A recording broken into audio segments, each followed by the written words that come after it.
This is the newsroom for today, Tuesday, June 15, 2021. We're broadcasting to you on E1 Scar TV, NTN, and Tarzi TV in Bartica. In the headlines, Region 10 health workers go house to house to encourage vaccination. Over 90% of those at a national psychiatric hospital do not belong there, the Director General of the Ministry of Health says. The National Assembly votes to remove opposition parliamentarian David Patterson as chair of the Parliamentary Accounts Committee. You have repeatedly, serially repeated to undermine the standing orders. Two Chinese women discuss how Guyanese Chinese are treated and the need for them to be truly recognized as one of Guyana's 6 races. And in sport, Kevin Alicock becomes Guyana's first boxer to qualify for Olympics in 25 years, and Football Federation president disappointed by Golden Jaguars' performance in World Cup qualifiers. With the news, I'm Avinash Ramzan. Thanks for joining us. We started by telling you that healthcare workers in Region 10, particularly the town of Linden, have sought to go from house to vaccinate persons against the coronavirus. Region 10 has the lowest percentage of vaccination, and the Minister of Health, Dr. Frank Anthony, on Tuesday said that each region can choose whatever innovative methods work to ensure persons receive the vaccine, as it is the only way Guyana can get back to normal. Each region, there are peculiarities in those regions, and we don't want a one-size-fits-all campaign. We want the health personnel and other people in the region to customize the response that is most suitable to that region. So, for example, in Region 8, for example, they have challenges with the terrain. Region 7 right now, because of the floods, they have some challenge in the upper Mazaruni. So different regions will have different challenges, and we would have to work with the people who are there and who knows how to work with the communities so that we can get the best and optimum response. In Region 10 has been from the onset lagging in terms of the number of persons who have received their vaccines, and I'm happy that more and more the community leaders are now talking about getting people vaccinated. I was very pleased to see that the regional chairman made a statement again pertaining to vaccine, and that he and others in the region would be working to ensure that people get vaccinated. The health team in the region, they came up with this innovative idea of going house to house and talking to people, and if there anyone desirous of getting the vaccine, they would give them. So that is working a little bit, because in the first campaign, I think they were able to get 53 persons. And we'll continue doing these types of efforts in the hope that we can get more people vaccinated. The truth of the matter is that unless people are vaccinated, we would not be able to exit this pandemic. So unless all of us receive the vaccine, and then we would not be safe. So to get to herd immunity, all of us would need to get the vaccine.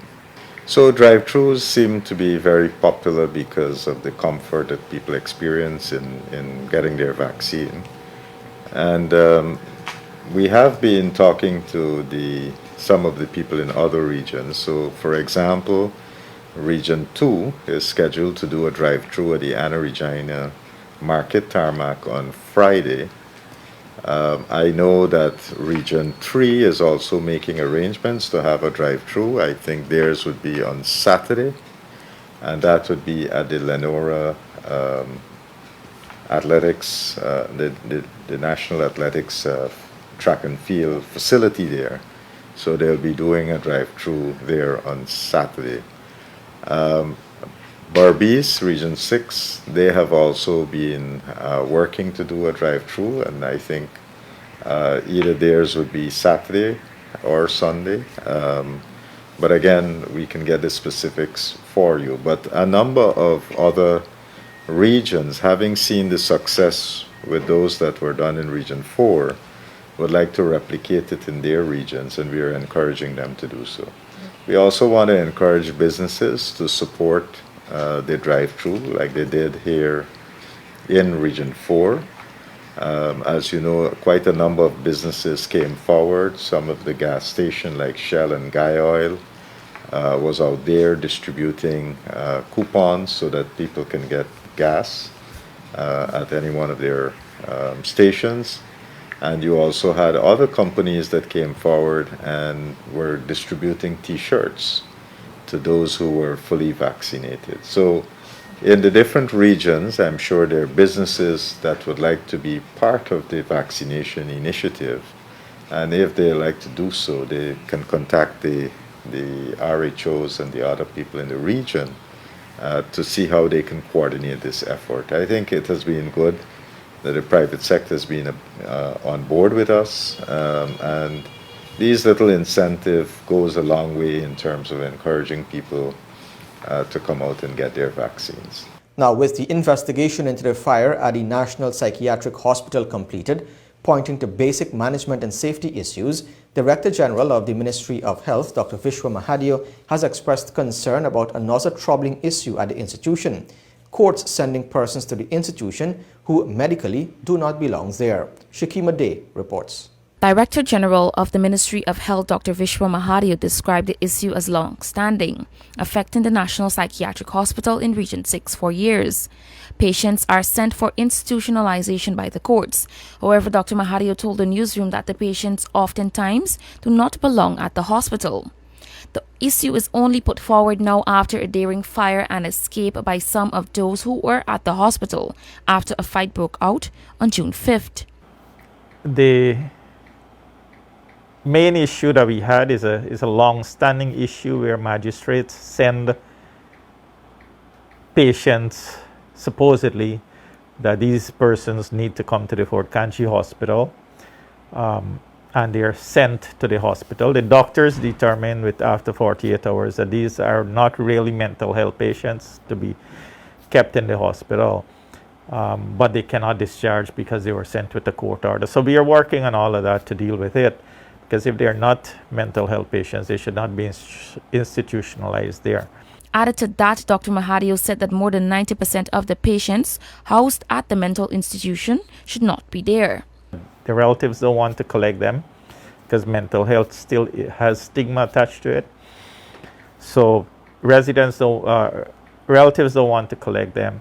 We send them to the homes of their relatives. They put them out on the street and so it is also an issue of the community, and we need to raise awareness, because actually there are laws that govern these things where because most of these persons who we have there are geriatrics. They're over 60.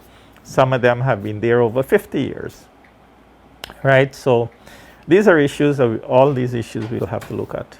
Further to this, Dr. Mahadio said that the report on investigations into the fire at the hospital has been completed and submitted. The next step is for the recommendations to be implemented. This, he added, relates to baseline management and safety issues.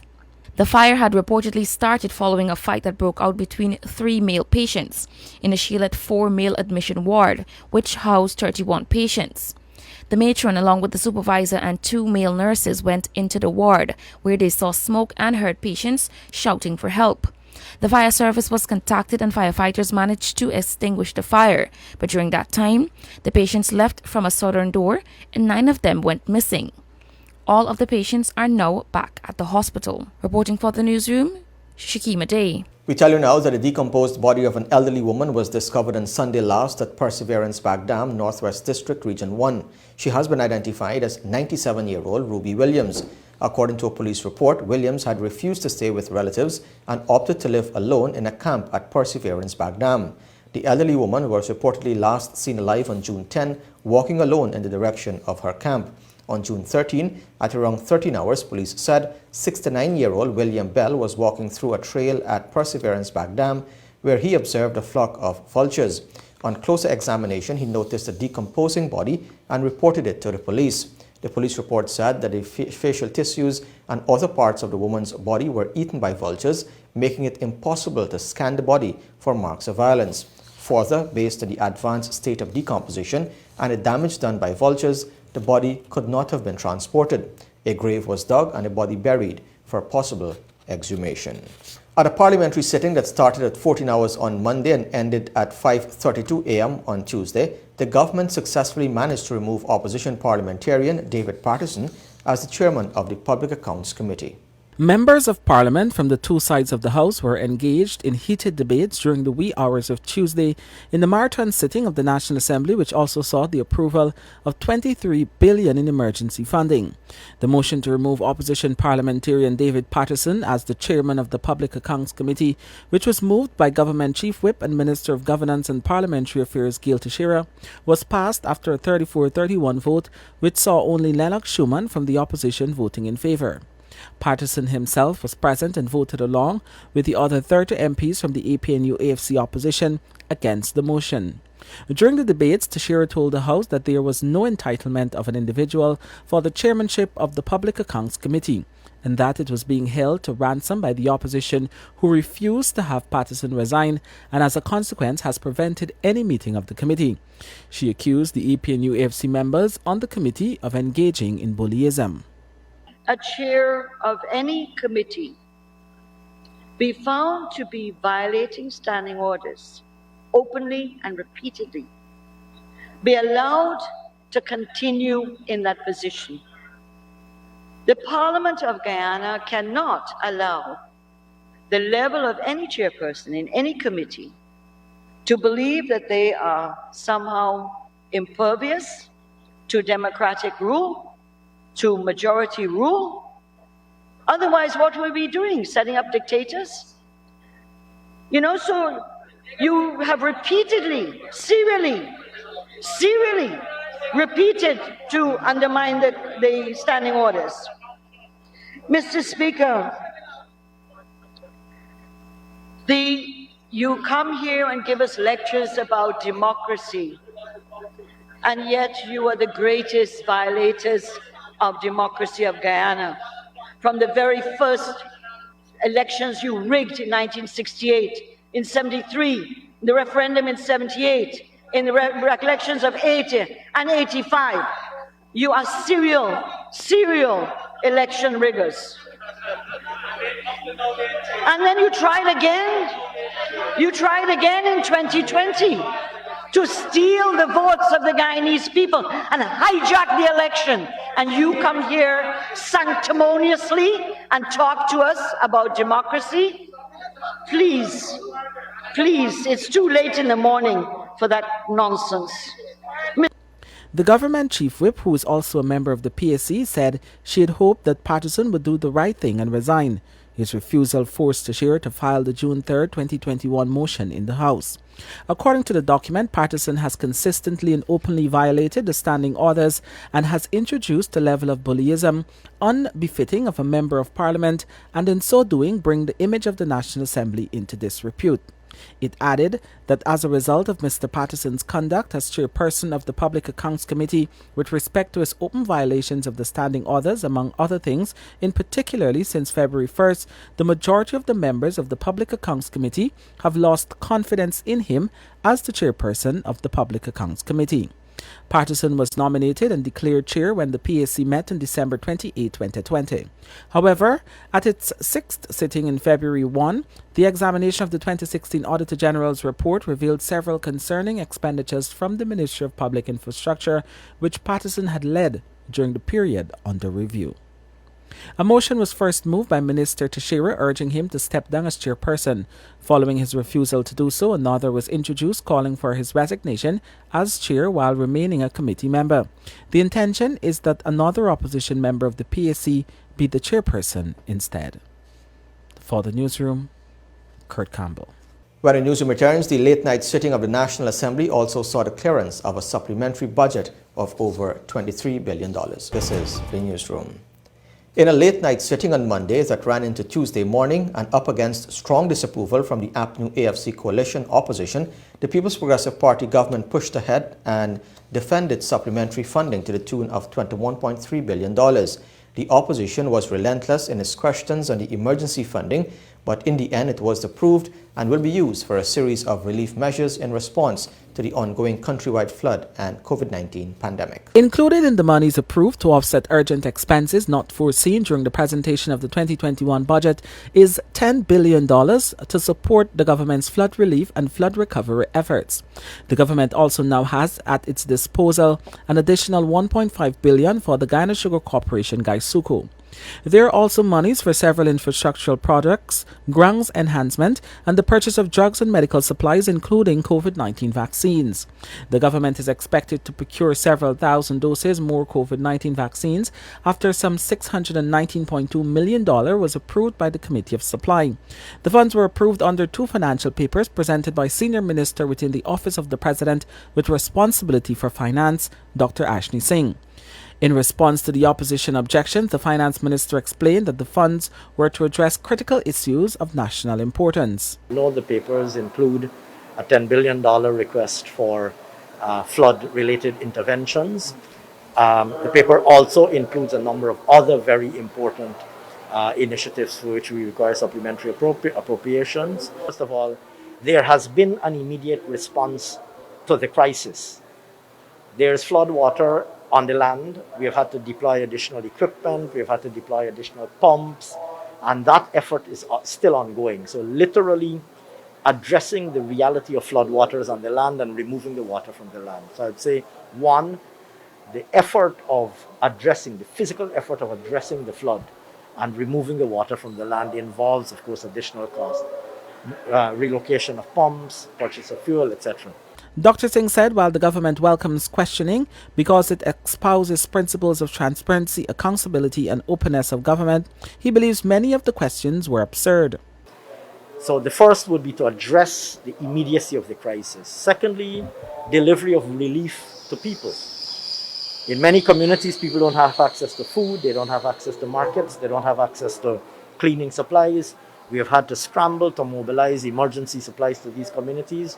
That effort is still underway. That is a tremendous cost as well. Thirdly, we're going to have to help producers, farmers in particular, but here again, people who are involved in the productive sector, I'm hesitate to name one group or another, but we're going to have to help producers to get back on their feet. The first financial paper sought $1.2 billion in current estimates and $623.5 million in contingency fund advances for the period April 1st to June 8, 2021. This totals $1.9 billion. Included are funds for drugs and medical supplies, land and water transport for the Guyana Police Force, and air and land and water transport for the Guyana Defence Force. The second financial paper sought $12.3 billion in current estimates and $9 billion in supplementary provisions for the period ending December 31, 2021. This totals $21.3 billion.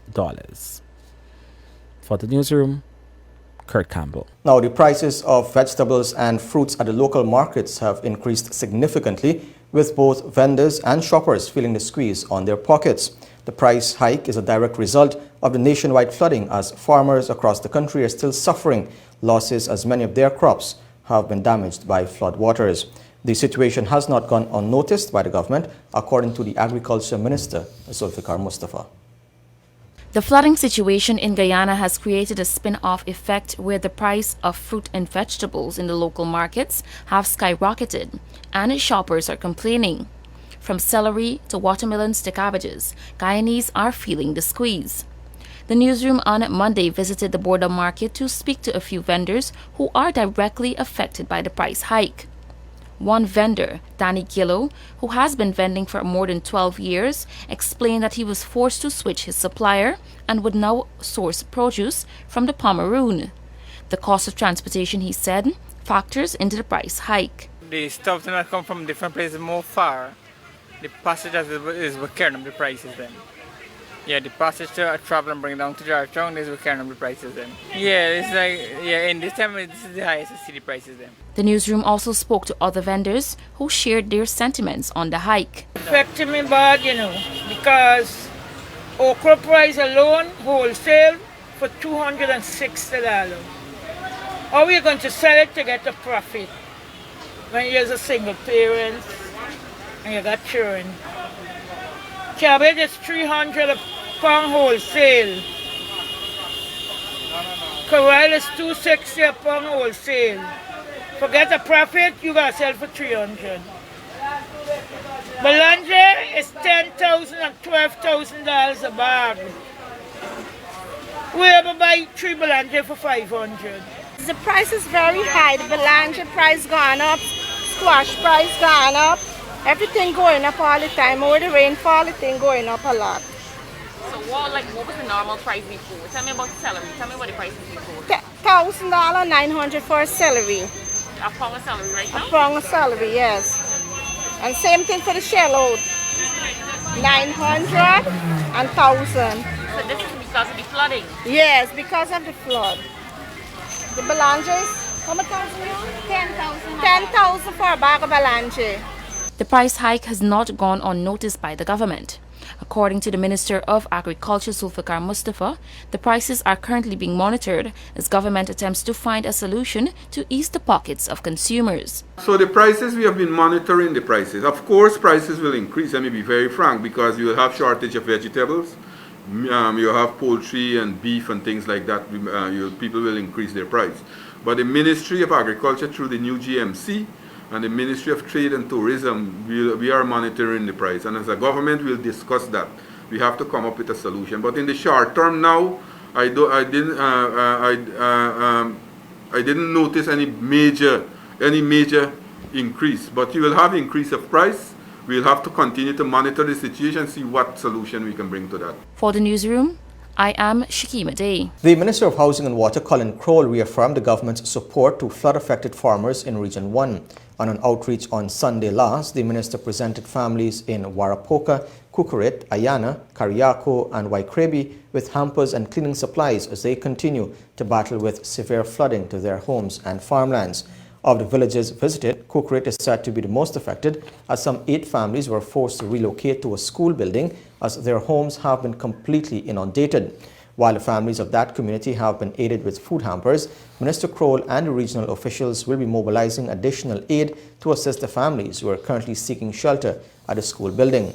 Residents told the minister and his team that additional aid will be needed as their livelihood has been affected, as most of the communities are heavily dependent on mining, logging and farming.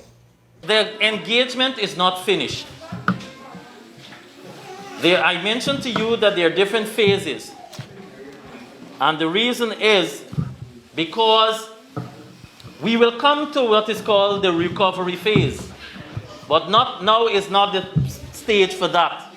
You still have expected and continued rainfall throughout this month. So it makes no sense for that as yet. But yes, we will have interventions for affected farmlands, persons who have affected farmlands. But we will have a period when that will be done. So I want to ask you, therefore, villagers, to have patience. We will work with you. Your government will be by your side. You will not be left alone. And so other teams will continue to come. Of course, Tushao can, if emergency, can call in to Santa Rosa or wherever else to report emergency. But we will have this ongoing process. Yoga is an age-old practice that helps with one's physical, mental and spiritual well-being. Aside from the usual rigorous exercises and drills that ranks of the Guyana Defence Force engage in, on Monday they got the opportunity to try out yoga for the first time.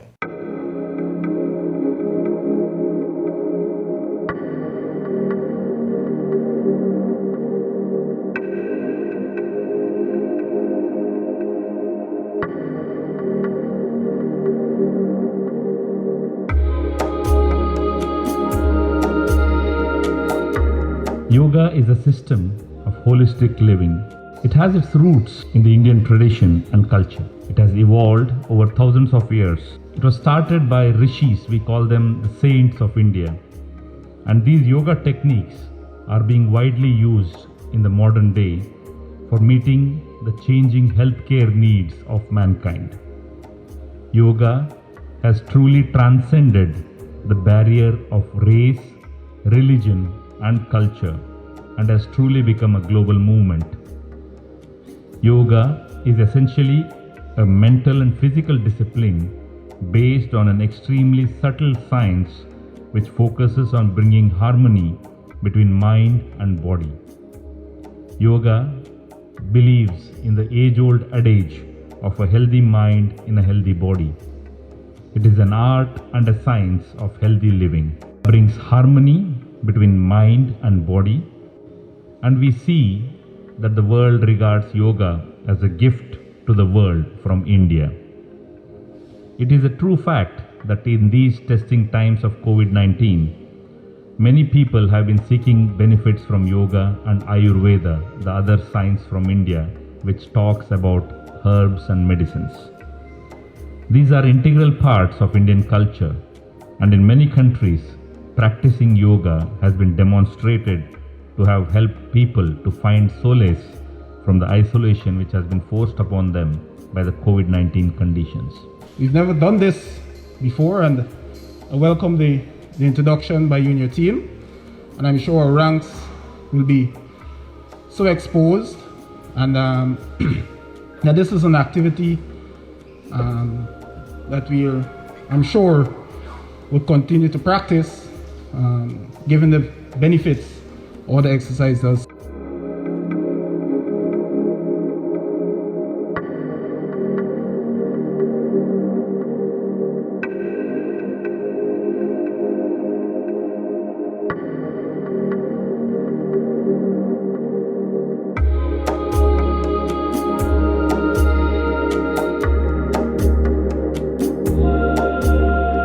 When the newsroom returns, two Chinese women discuss the way Chinese Guyanese are treated, saying they want to feel that they too are part of Guyana. This is the Newsroom.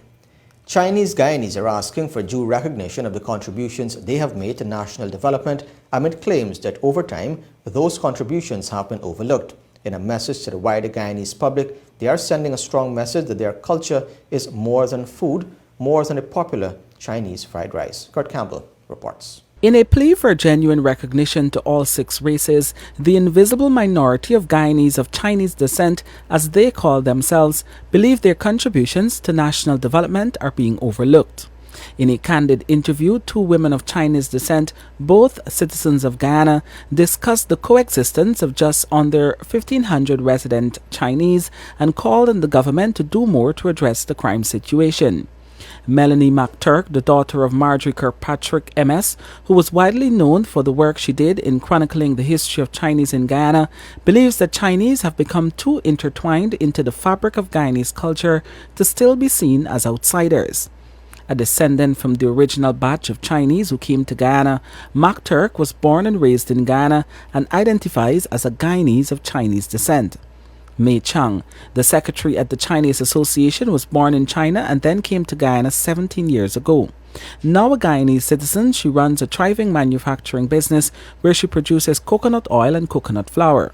Chang said there are about 1,300 Chinese who are resident in Guyana, 300 of which are below the age of 18, based on a recent survey done by the Chinese Association in collaboration with the Chinese Embassy in Georgetown. She clarified that while these numbers consist of mostly first and second generation Chinese, there is a larger group of migrant Chinese who travel to Guyana to work. Guyanese of Chinese descent have contributed, in a myriad of ways to Guyana's development, and it is rarely recognized. Recognizing, and we seem to only recognize that we are six races when it comes to a festival or a holiday, and we're happy to pull out the Chinese dress. I would like to see it. Exactly, I'd like to see it be recognized as a genuine part of our culture and our heritage. Chung and McTurk said Chinese Guyanese are often recognized, even in the school system, for their food only, as if that is their only contribution to Guyana. Chung in particular wants people to know that the contribution of Chinese to Guyana goes beyond the popular chicken fried rice and more recently the scores of Chinese supermarkets across the country. But that aside, the Chinese are here and their major concern is crime. Is the issue of vulnerability amongst that population to the criminal element, to being targeted. And though there are no statistics to specify and we can say that, you know, crime across Guyana has been, we can see the trend. I think it does bear looking into. Meanwhile, while the duo does not think the pandemic has singled out any particular group of people, and it has been devastating to businesses across the board, Chang and MacTurk believe the impact on Chinese businesses must be stated. Guyana, of course, is lucky that we have the advent of oil to bolster and to help buffer some of that impact, or it could be even worse. But I think it is important for us to recognize that with the pandemic has come more widespread poverty. Another major issue for the small group of people is anti-Chinese sentiments through discriminatory remarks. MacTurk believes the COVID-19 pandemic has also given rise to this locally, finding fuel from inflammatory statements made in international spaces. But these anti-Chinese encounters are not limited to the pandemic only, and in referencing her own experiences, she said racism against Chinese in Guyana occurs almost daily. Because of COVID, because of inflammatory statements made in the international spaces within the last year, there is a certain anti-Chinese sentiment, and there is a certain suspicion towards Chinese business, going up with features that differ from the standard Indo or Afro-Guyanese features. You know, I came in for a lot of teasing and ridicule as a child. I know many young people who face that sort of harassment on a regular basis. The two women have also expressed concern for those children of Chinese descent who attend schools in Guyana. A major concern is the language barrier, with calls being made for the government to do more to ensure that the education system is not just accommodating to Chinese but to all immigrants who want to resettle in Guyana. Guyana is unique in that it does not have a Chinatown, but neither does MacTurk want one. At least, not an artificially created pantomime, no. Her opposition, Chinese here have a stronger sense of Guyanese identity, she says. An artificially created pantomime, no. What would be ideal for you? As I keep saying, what would be ideal for me is for Guyana as a nation to give genuine recognition to all 6 people of which we are composed. The two also used the discussion to dispel myths, including that Chinese do not reinvest capital into Guyana's economy but send their money back home to China. The things they bring in here is import from China. That's why they got to send the money, go there to buy things. So I don't think that is like the people say they send back the money and not invest here. Altogether, they simply want the authorities to not ignore the Chinese. They want a place that is welcoming. For the newsroom, Kurt Campbell. When the newsroom returns, the financial weather and bridge reports along with sport.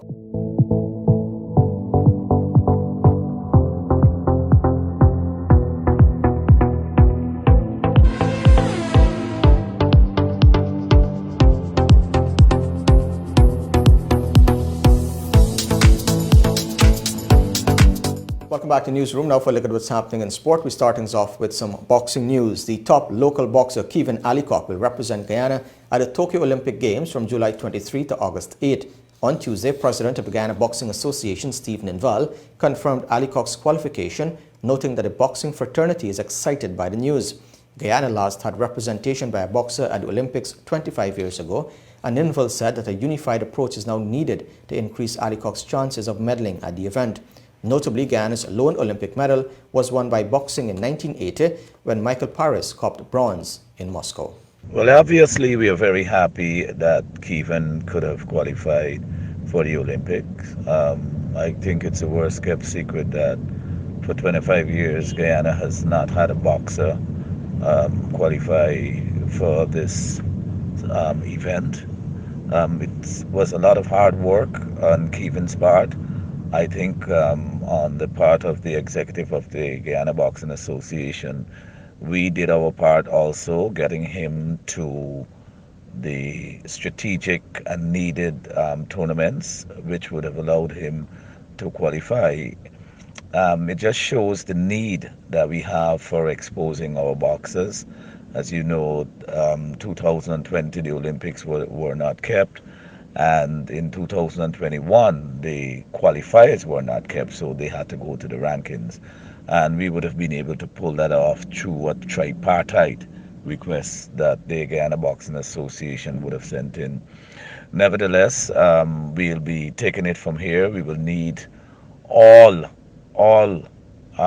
resources and all hands on deck if we are to get him anywhere near the medal round, so that this includes also international training camps, which we are actually working on as it is. But again, congratulations to Kevin, congratulations to his coach, to Siebert Blake, and we intend to do the best that we can as to make him very competitive in the upcoming Olympics. Yeah, we would want to thank the Guyana Olympic Association for the support it would have given in getting Kevin to several tournaments. And we will also want to thank the government of Guyana for being part of the backbone of getting us to these tournaments also. Now, the National Assembly has approved $186 million to facilitate more infrastructural works through the Ministry of Culture, Youth and Sports Ground Enhancement Program. Minister Charles Ramson Jr. told the House that the ministry has already exhausted its budget to undertake several ground enhancement works across the country, hence the request for additional funds. Of this sum, $10 million will be allocated for the development of community grounds in Region 10. Responding to a question posed by the opposition MP, Jermaine Figuera, Minister Ramson said that while no specific ground has yet been identified, a decision would be made following consultation with key stakeholders. These include regional administration and residents, among others. He added that several grounds in the region have already benefited from the program. However, there is more to be done to ensure sportsmen and women have a space to train and exercise.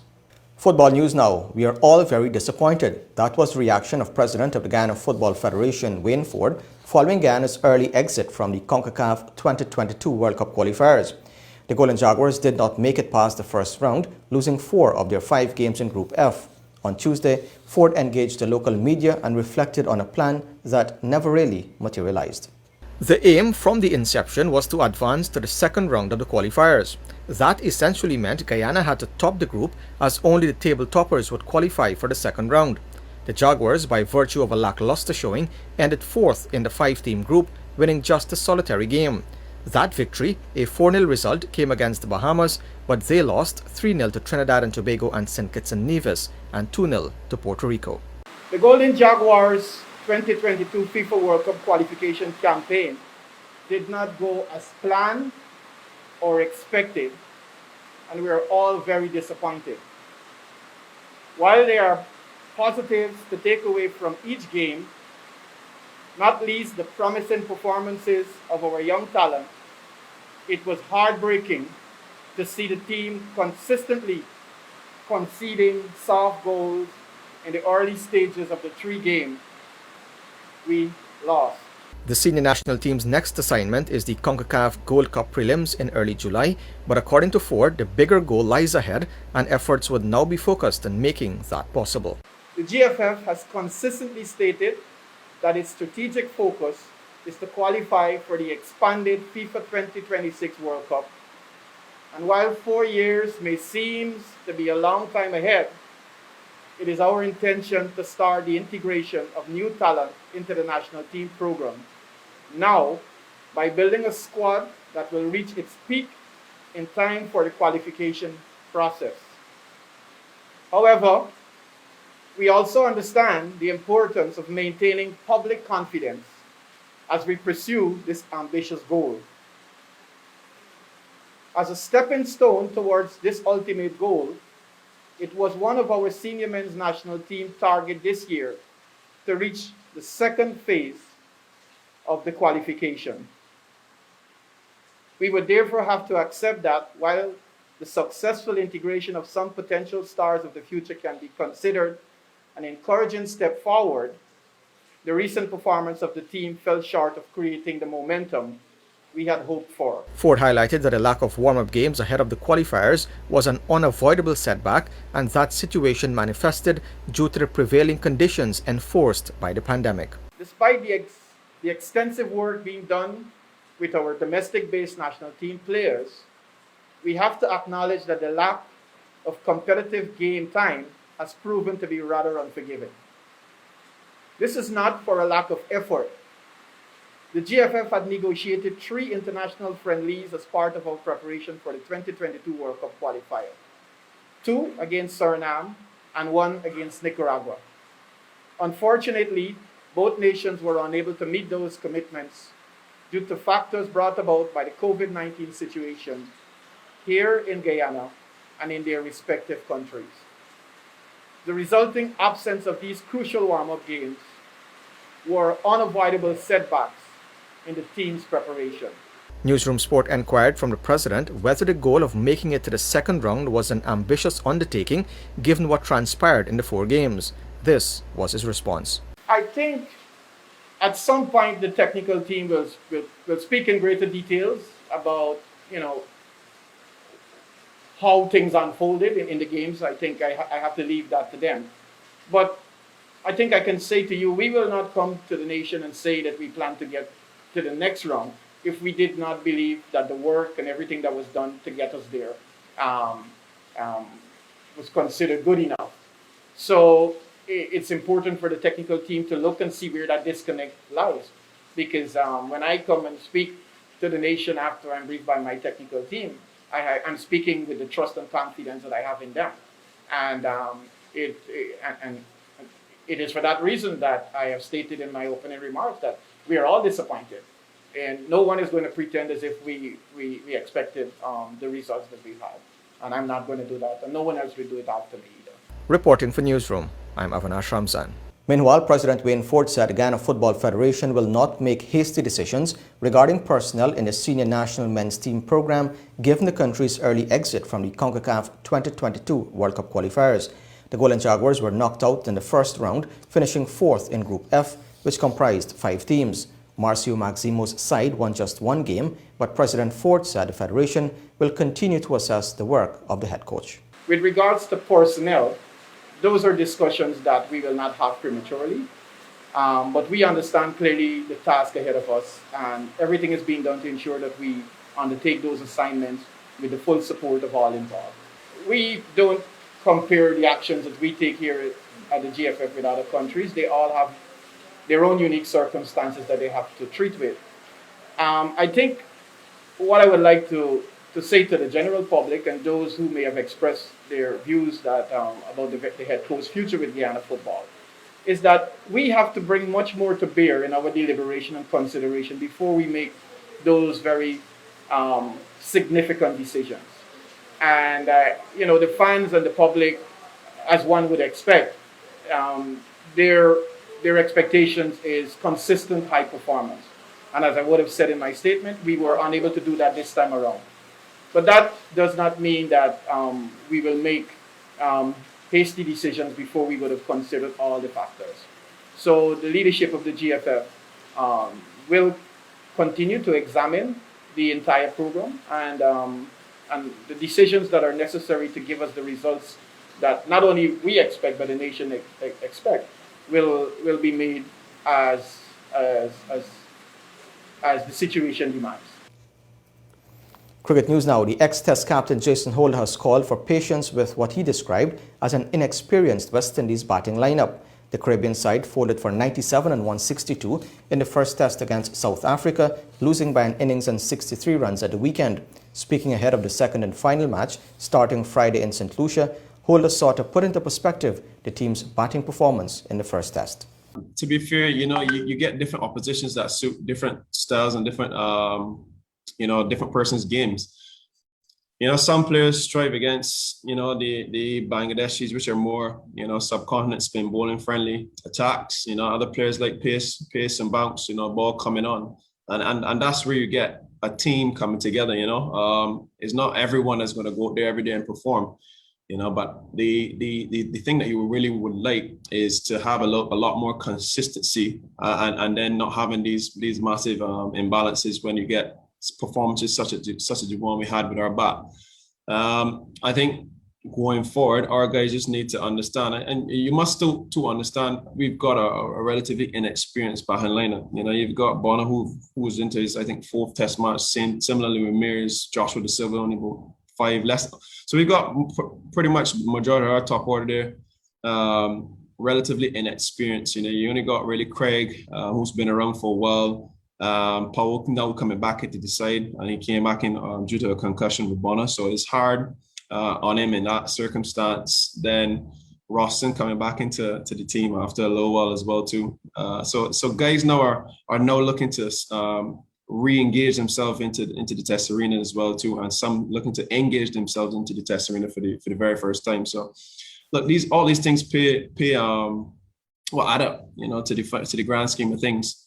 We've just got to be a little bit more patient, you know, when it comes to this behind lineup. You know, we've seen what they can produce. You see the performances that we've had in the recent past.